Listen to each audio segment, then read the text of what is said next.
My name is Chris Kalish. I'm the director of edgelab, this facility that you see here. I'm also the chairman of the board of directors of the Connecticut Technology Council. So again, welcome everybody here today. I apologize for the traffic coming down. And I know that a lot of you guys got stuck in it, and we had some of our candidates also who fell victim to our traffic coming in here today. For starters, I've worked with many of the sister organizations that you see up on the screen here now. I've had the pleasure to interact with them over the years, and I'm looking forward to getting to know some of the candidates today as well. I'm pleased to host you here at edgelab, and this is a very unique partnership, and it's a unique part of the Connecticut technology landscape. This partnership integrates the innovation of General Electric with the talent and creativity of the University of Connecticut faculty and graduate students. So again, I welcome you to the lab, and I appreciate you coming here today.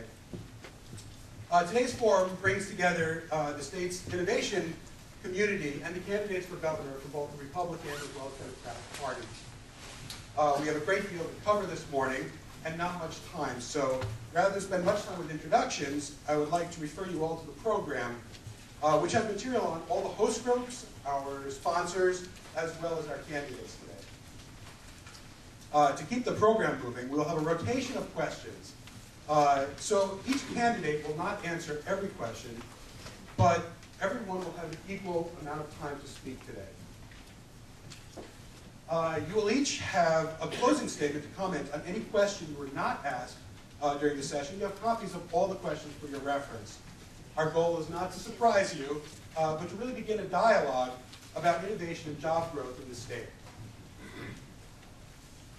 I also want to take a minute to thank our sponsors, AT&T, Connecticut, Pfizer, New Ride, and the edgelab.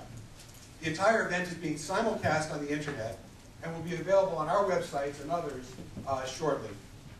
I want to thank the hosting partners as well, the Angel Investor Forum, Connecticut Digital Media, the Connecticut Technology Council, Connecticut United for Research Excellence, and the Connecticut Venture Group, and Society for Information Management.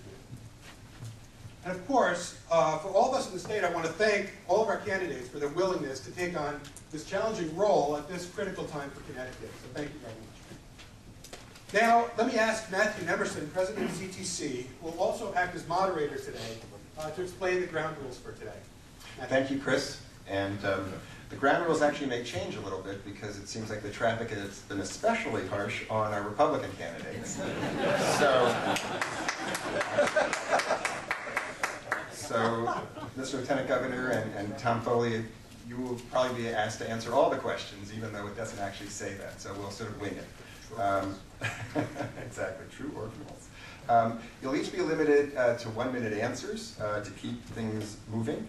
And I think just to change the rules sort of on the fly, we'll probably have all the Democrats answer all the questions as well if we're still short Republicans. So the rules are changing a little bit on the fly here, so I apologize for that. Can they come and sit on this side? Exactly, we'll balance it out. Come join us. There you go. Okay. So each of the hosting organizations will be asking a question, so you'll meet the organizations as we move along. And with that, I'm going to, again, thank you all for being here, and I'm going to throw it back to Chris Kalish from the edgelab and CTC to ask the first question. Thank you, Matthew. It looks like we're going to ping pong back and forth here a little bit, so thanks. The first question, a recent study by the Kauffman Foundation showed that the top performing 1% of companies created 40% of new U.S. jobs in a given year. At the same time, Connecticut has been the slowest group of states in adding new high-paying jobs. We're the only state over the last decade that did not add any net jobs, and there has been an actual decline in the number of business establishments. Why is this so, and what would your administration do to change this? What do you think are the most important ingredients to create a positive environment to have more fast-growing companies in Connecticut?